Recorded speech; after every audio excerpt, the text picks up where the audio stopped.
Tokyo, Uber may be shredding business models for taxi firms the world over, but it is struggling to make inroads in Japan, where risk-averse passengers prefer to stick to their high-quality traditional taxi service. Japan, with its wealthy customer base and megacities like Tokyo, should represent rich pickings for Uber. In 2015, the national market for taxis had a turnover of 1.73 trillion yen, $15.2 billion, according to Transport Ministry data. There are 50,000 taxis in Tokyo alone, instantly recognizable with their impeccable polished exteriors and doors that open automatically to let valued customers board effortlessly.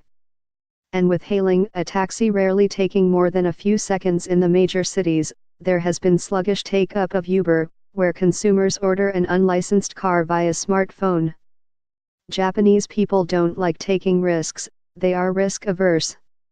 They are quite strict when it comes to the quality of service, said Ichiro Kawanabe, CEO of Nihon-Katsu, the main Tokyo taxi firm founded by his grandfather in 1928.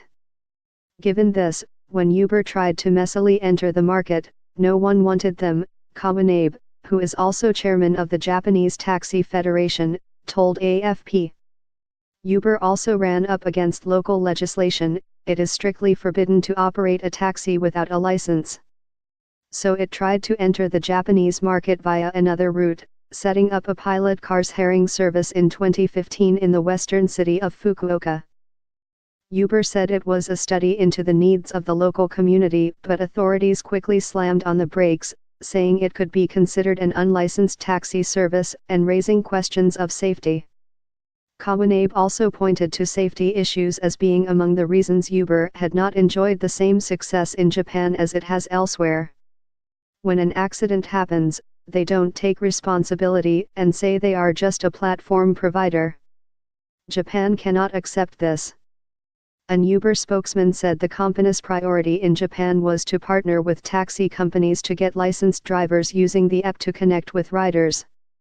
The firm has started another pilot system in 2 rural towns connecting senior citizens with people willing to drive them around, and this time the authorities have not clamped down, as it compensates for a lack of public transport and taxis in the areas. Japan is also a very important market for Uber Eats, its takeaway food delivery service, the spokesman said. So Rude and Kawanabe, a suave and charismatic 47-year-old known as the Prince of Taxis, admitted that Uber had been useful in foisting change on the conservative Japanese taxi industry.